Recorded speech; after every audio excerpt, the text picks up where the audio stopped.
नमस्कार, knocking-news.com में आपका स्वागत है। मैं हूं गिरिजेश वशिष्ठ।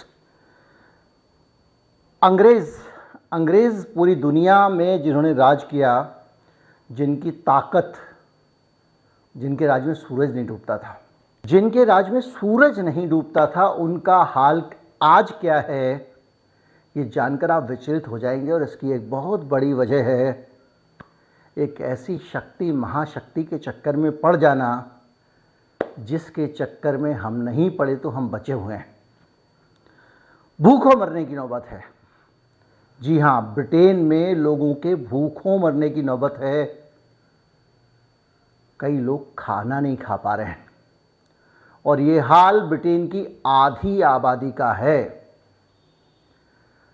सिर्फ ब्रिटेन ही नहीं, बाकी दुनिया के जितने देश हैं वो किस कगार पर पहुंच गए हैं कोई अनावश्यक दुश्मनी के कारण। आज इस पे बात करेंगे कि ब्रिटेन में कितनी दुर्गति हुई है। अभी उनके प्रधानमंत्री का इस्तीफा तो हुआ ही है, वहाँ के नागरिकों का क्या हाल है, बाकी दुनिया में क्या स्थिति है, यूरोप का क्या हाल है, किस तरह से ये स्टेट धीरे धीरे कोलैप्स कर रहे हैं। कहीं मत जाइए, चैनल को सब्सक्राइब कर लीजिए, इस पर बात करेंगे। अगर आप हमारे चैनल को सपोर्ट करना चाहते हैं तो हमारे UPI ID डिस्क्रिप्शन में, उसके ज़रिए भुगतान कर सकते हैं। QR कोड भी स्क्रीन पर आपको दिखाई दे रहा होगा, उसे भी स्कैन करके आप भुगतान कर सकते हैं। मैं अभी हाजिर हुआ।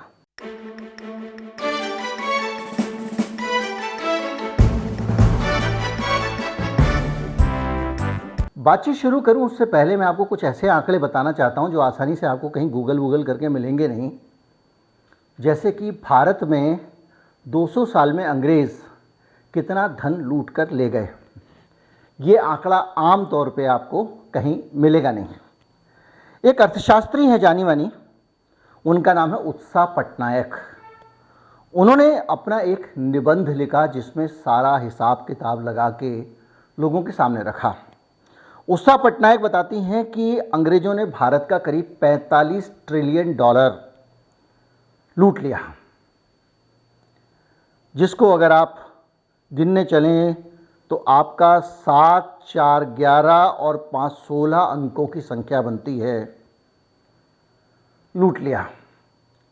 उत्साह पटनायक के इस निबंध को कोलंबिया यूनिवर्सिटी प्रेस ने पब्लिश किया था और उसमें उत्साह ने बताया कि 1900 से 1902 के बीच भारत में प्रति व्यक्ति आय 196 रुपये थी, जो कि 45-46 में आते आते 201 रुपये तक ही पहुंच पाई। यानी पूरे भारत की पर कैपिटा इनकम गिर गई थी या उसकी ग्रोथ ना के बराबर हुई थी, सिर्फ इसलिए क्योंकि अंग्रेज़ हमको लूट कर ले जाते रहे। बहुत सारे लोग कहते हैं इससे तो अंग्रेज़ों का राज अच्छा था, उनके लिए जानकारी है। इसके अलावा उन्होंने बताया कि 1765 से 1938 तक कुल 9.2 ट्रिलियन पाउंड का खजाना लूटा गया, जो $45 ट्रिलियन के बराबर है। ये हाल हमारे देश का अंग्रेज़ों ने किया। आज वो पैसे कहाँ हैं? आज हालत ये है कि उसकी अर्थव्यवस्था लड़खड़ा रही है। प्रधानमंत्री को इस्तीफा देना पड़ रहा है, 40-45 दिन ही नहीं हुए उनको, इस्तीफा देना पड़ रहा है। और ये दुर्गति जो है ये यूक्रेन वॉर के कारण है। फिलहाल हम उन कारणों पे नहीं जाएंगे कि किस तरह से अमेरिका का पिट्ठू है। और आज भी प्रधानमंत्री का इस्तीफा होने के बाद भी ब्रिटेन में किसी के अंदर ये दम नहीं है जो ये बात कह रहे, जो जर्मनी में लोग कह रहे हैं, फ्रांस में कह रहे हैं, इटली में कह रहे हैं कि हम बाइडेन के चक्कर में बर्बाद हो गए हैं, हमको युद्ध में नहीं कूदना चाहिए था। आज भी ब्रिटेन में किसी के कहने का साहस नहीं है। और नौबत यह है कि ब्रिटेन के आधे लोगों के पास खाने के लिए भरपेट भोजन नहीं है। 2 दिन पहले हमारे यहाँ एक रिपोर्ट आई थी भारत को लेकर,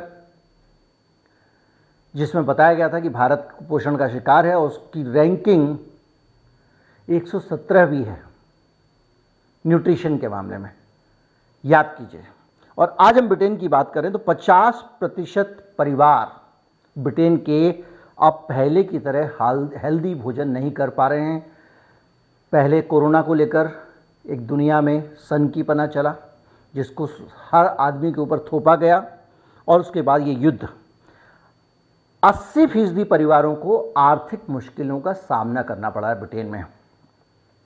यहाँ के राजाओं को लूटा, वहाँ के राजाओं ने अपना घर भर लिया। वहाँ की जनता के हाथ में क्या लगा ये आपके सामने है। और एक सर्वे से पता चला कि ब्रिटेन में करीब 50% परिवार एक समय खाना नहीं खा रहे हैं। 50% परिवार एक वक्त ही भोजन कर पा रहे हैं। ये उस ब्रिटेन की हकीकत है जिसने भारत को जम के लूटा, जिसके अंदर सूरज डूबता नहीं था। ये आंकड़े और ये परिस्थितियां मैं आपके सामने इसलिए रखना चाह रहा हूं कि युद्ध की जो विभीषिका है, युद्ध कितनी खतरनाक चीज़ है। हम लोग अक्सर कहते हैं ना, एक बम गिरा दो पाकिस्तान पे, एक बम गिरा दो यहाँ। ये सब इतना आसान नहीं है। ये मनुष्य के लिए, मानवता के लिए बहुत ही खतरनाक चीज़ है युद्ध। आप सोचिए, ब्रिटेन युद्ध लड़ रहा है, अपरोक्ष रूप से लड़ रहा है। ब्रिटेन सीधे उसमें शामिल नहीं है, सिर्फ ये लोग यूक्रेन की मदद कर रहे हैं। लेकिन इसके बावजूद इक्वेशन इतने गड़बड़ा गए हैं कि पूरा यूरोप और ब्रिटेन बुरी हालत में है।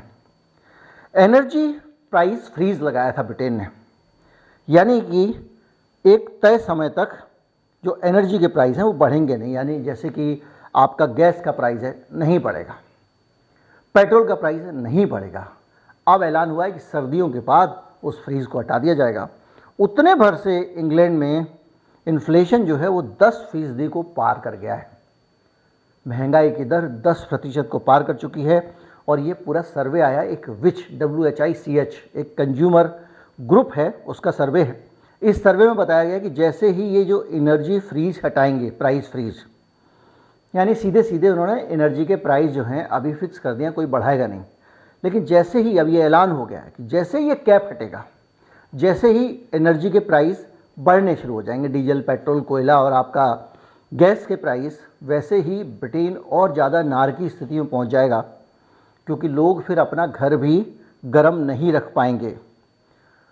फाइनेंस मिनिस्टर ने सोमवार को कहा था कि एनर्जी फ्रीज को 2024 के अंत की जगह, मतलब उसको हटना था 2024 के अंत में, और वो अप्रैल में ही हटा लेंगे, जिसके कारण ये स्थिति बनी है।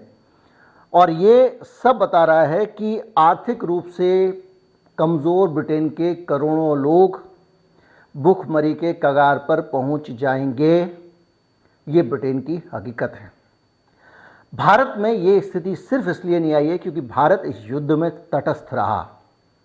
हमारी निर्गुट होने की जो नीति थी उसके कारण आज हम बचे रहे हैं। दूसरे यूरोप की हालत देखिए, 27 देशों में यूरोप के गैस का भंडार पहले ही 80% तक गिर चुका है। और इस भंडार के कम होने का नतीजा ये है कि हो सकता है कि सर्दियों में लोग जम जाएं। रूस ने, पहले ही आपको पता है कि किस तरह से उन देशों की बड़ी चतुराई के साथ में, गैज़प्रोम कंपनी है, उसकी पहले गैस लाइन ख़राब होने की बात की गई, फिर उसको ठीक करने की बात की गई, और उसके बाद मैं बता चुका हूँ आपको कि किस तरह से उसको बंदी कर दिया गया सप्लाई को अनिश्चित काल के लिए, और उससे बहुत सारी दिक्कत हो गई। फ्रांस परमाणु बिजली के विरोध में था, जर्मनी परमाणु बिजली के विरोध में था। ये दोनों बड़े आदर्श देश समझे जाते थे, क्योंकि फुकुशिमा जब जापान वाला हादसा हुआ था उसके बाद इन दोनों देशों ने संकल्प लिया था कि हम परमाणु बिजली नहीं बनाएंगे, क्योंकि एक भी हादसा होने पर नागरिकों के जीवन को दिक्कत हो सकती है।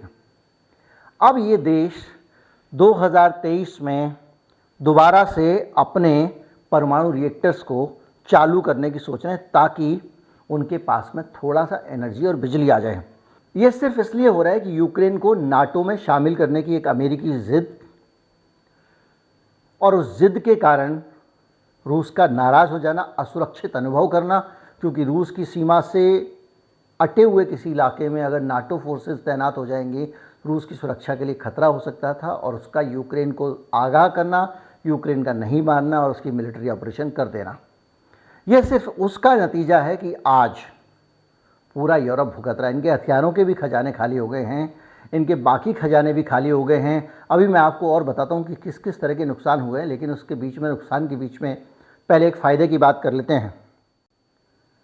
इस बार दिवाली कामयाबी वाली करके एक ऑफ़र आया है कुकू FM का, और इस कुकू FM के ऑफ़र में सबसे अच्छी बात यह है कि कुकू FM का सब्सक्रिप्शन तो पहले भी आप खरीदते थे और 50% डिस्काउंट मिलता था, अब भी आपको 50% डिस्काउंट मिलेगा।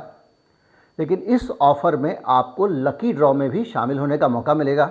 दिवाली का मौका है, और अगर आप लकी ड्रॉ के अगर आप इसका सब्सक्रिप्शन लेते हैं जो कि 1 साल का 399 होता है, लेकिन 50% डिस्काउंट हो जाएगा दिवाली 50 कोड डालने के बाद में। डिस्क्रिप्शन में उसका लिंक दिया हुआ है, मैं आपको यहाँ पे लिख दूंगा, तो उससे आपको 50% डिस्काउंट मिल जाएगा। यानी 199 रुपये में आपको वो कूपन मिल जाएगा, जिससे कि आप लकी ड्रॉ में शामिल हो सकते हैं। लकी ड्रॉ में पहला इनाम एक कार है, इसके अलावा सोने के सिक्के हैं और बहुत सारे वाउचर हैं। कुकू एफएम के बारे में आप जानते हैं कि किस तरह से वो आपको दुनिया के कठिन कठिन ज्ञान को भी सरल सरल तरीके से दे देता है।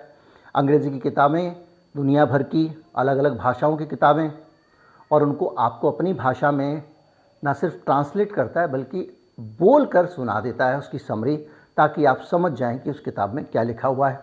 आपकी अपनी भाषा में, हिंदी में या अलग अलग भाषाओं में तो कुकू एफएम की सेवाएं हैं, और इस वीडियो के प्रायोजक भी कुकू एफएम है। आपको मैं बता चुका हूं कि कैसे 2 सितंबर को दोबारा से गैस की सप्लाई यूरोप की रिस्टोर कर देनी चाहिए थी गज़प्रॉम को। 3 दिन के लिए उसने मेंटेनेंस के लिए बंद किया था और अभी तक उसने गैस देनी चालू नहीं की है। इसके अलावा बुरा हाल है, फ्रांस में लंबी लंबी लाइनें लग रही हैं पेट्रोल पंपों के बाहर। सरकार के खिलाफ ज़बरदस्त प्रदर्शन हो रहे हैं, और ये दबाव बन रहा है जर्मनी में, फ्रांस में, दूसरी जगहों पे कि आप लोग नाटो से बाहर निकलिए, ये हम दूसरे की लड़ाई में अपने आप को तबाह कर रहे हैं। यही वजह है कि फ्रांस की सरकार ने ये ऐलान किया कि अगर पुतिन परमाणु बम चलाते हैं तो भी हम रिटेलिएट नहीं करेंगे। ये लड़ाई यूक्रेन की है, यूक्रेन को हम पहले ही ज़रूरत से ज़्यादा युद्ध और का सामान और पैसा दे चुके हैं, मदद दे चुके हैं, अब हमसे ना हो पाएगा। भारत जैसे देशों की हालत ये है कि हम लोग जो ग्रीन एनर्जी की तरफ जाने वाले थे, दोबारा से हमको जब गैस इतनी महंगी हो गई है तो हमको अपने विद्युत उत्पादन को कोयले की तरफ ही मोड़ना पड़ रहा है, और हमारी कोयले पर निर्भरता बढ़ गई है, और यही हाल दुनिया के बहुत सारे देशों का है। वॉल स्ट्रीट जर्नल, अमेरिकन अखबार है, आप जानते हैं, वो लिखता है कि अब पूरा यूरोप जो इंडस्ट्रियलाइजेशन की राजधानी था कभी, दुनिया का औद्योगिकीकरण जहाँ से शुरू होता, वो उद्योग अब डी इंडस्ट्रियलाइजेशन की तरफ बढ़ रहा है। यानी कि वहाँ से अब उद्योग उखड़ने लग गए हैं। एनर्जी ना होने के कारण एल्युमिनियम, स्टील और जो दूसरे धातु उद्योग हैं वो ठप पड़ गए, और कंपनियां वहाँ से कारोबार समेट के बाहर जा रही हैं। कहाँ? अमेरिका जा रही हैं। यानी इस मामले में जब गैस की बात आती है तो अमेरिका महंगी गैस बेचकर यूरोप को मोटा माल कमा रहा है, महंगा तेल बेच रहा है, और वही अमेरिका अब ये सारी की सारी कंपनियां यूरोप से उठ के अमेरिका में अपना कारोबार चलाने जा रही हैं, जिसके कारण वहाँ पे जो बैटरी और ऊर्जा से जुड़ा हुआ पूरा इंडस्ट्री है वो ठप हो गई है। नीदरलैंड के एम्स्टर्डम में एक केमिकल फर्म है OCINV, उसने फैसला किया है कि हम ज़्यादा दिमाग नहीं लगाएंगे। साफ बात यह है कि जो हालात में उसमें सारी की सारी स्थितियों में, और अमेरिका में रिकॉर्ड महंगाई हो रही है, इसलिए वहाँ जाके ज़्यादा कमाई भी हो सकती है, तो वहाँ चले जाएंगे। डेनमार्क में जो ज्वेलरी बनाने वाली, जेवरात बनाने वाली कंपनियां थी, वो वहाँ से जा रही हैं। फॉक्सवैगन जैसी कार कंपनी ने भी अपना कारोबार अमेरिका में बढ़ाने का फैसला किया है, और जर्मन बैटरी उत्पादन जो है उसकी योजना जो थी टेस्ला की, एलन मस्क की, जो जर्मनी में बैटरी बनाने वाले थे अपनी कारों के, उसको उन्होंने होल्ड पे डाल दिया है। कुल मिला के हर तरफ से भगदड़ मची हुई है यूरोप के अंदर। ये वो लोग हैं जो दुनिया पे राज करते थे, सिर्फ एक गलती की, और वो गलती थी युद्ध में उतरने की। युद्ध में उतरने का क्या परिणाम होता है ये आप देखिए, दुनिया देखिए। इनके पास अनाज नहीं है, अनाज दुनिया को मिला तो रूस की दया से मिला, उसने यूक्रेन का अनाज बाहर जाने दिया, वरना ये भारत जैसे देशों का गला घोंट रहे थे कि अपने लोगों के लिए खाने के। मैं भी इस पर अलग से वीडियो बनाऊंगा। भारत में भी अनाज की कमी है और महंगा हो सकता है। इस सारी चीज़ों के बीच में यूरोप में बिजली 250% महंगी हो गई है, और गैस 400% महंगी हो गई है, और ये हालात लगातार बिगड़ते जा रहे हैं। चीन में अगर आप जाना चाहेंगे तो चीन में कई प्रांतों में घंटों तक बिजली कटौती की जा रही है। कोयले का उत्खनन 65% कम कर दिया था क्योंकि ग्रीन एनर्जी वाले मोड में पूरी दुनिया है, और कई फैक्ट्रियों का उत्पादन शून्य हो गया, ये मैं आपको बता चुका हूँ। लेबनान में बिजली स्टेशन अल जहरानी और दीमार अम्मार बंद कर दिए गए हैं लेबनान में, और सेना को इमरजेंसी ईंधन की सप्लाई शुरू की गई है। ये लेबनान का हाल है, और सरकार को 740 करोड़ रुपए एनर्जी इंपोर्ट करने के लिए अलग से जारी करने पड़े हैं। अमेरिका में शुक्रवार को 1 गैलन गैसोलीन की कीमत $3.25 थी, यानी $3.25 थी, और अप्रैल में ये कीमत $1.27 थी। अब आप अंदाज़ा लगाइए कि ₹1.27 वाली चीज़ ₹3.25 हो गई है अप्रैल से लेके इस अक्टूबर के बीच में। यूनिवर्सिटी ऑफ कैलिफोर्निया के प्रोफेसर बताते हैं कि इसकी खपत, एक परंपरागत ईंधन जो था उसकी खपत 1% बढ़ जाएगी, यानी ग्रीन एनर्जी से आप दूर चले गए। ब्रिटेन में गैस के दाम पिछले 1 दशक के दौरान सबसे ज़्यादा है, और वहाँ पे बड़े गैस के भंडार हैं, लेकिन गैस निकालने का काम रोक दिया गया है। आप अंदाज़ा लगा दिए, नॉर्थ ईस्ट एशिया जो है, साउथ ईस्ट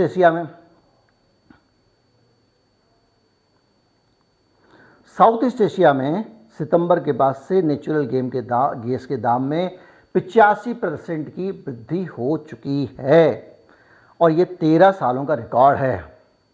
फैक्ट्रियों का उत्पादन 16% गिर गया है।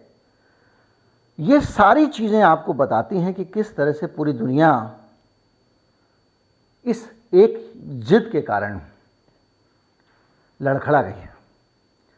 यूक्रेन में रूस यूक्रेन का संरक्षक होता था। यूक्रेन को रूस ने मदद की, उसको विकसित किया और हमेशा उसकी रक्षा में खड़ा रहता था। जैसे आजकल ईरान में आप देख रहे होंगे बड़ा सारा बगावत विद्रोह हो रहा है। उस विद्रोह और बगावत को हम ये मानते हैं कि भाई मुद्दा सही है, इसलिए उसका समर्थन करते हैं, लेकिन इसका अब लंबा एक असर आने लग गया कि कुर्द विद्रोही भी उसमें शामिल हो गए हैं। तो जैसे ईरान में सत्ता परिवर्तन के लिए पूरे समाज को डिस्टेबलाइज किया जा रहा है, वैसा ही यूक्रेन में हुआ, और एक अच्छी सरकार को हटाकर वहाँ पे जेलेंस्की को प्लांट कर दिया गया, जो अमेरिका का पिट्ठू था। और जेलेंस्की लगातार रूस के खिलाफ और अमेरिका के पक्ष में माहौल बनाते रहे, और यहाँ तक कि नाटो में शामिल होने चल दिए, जिसका नतीजा ये युद्ध है।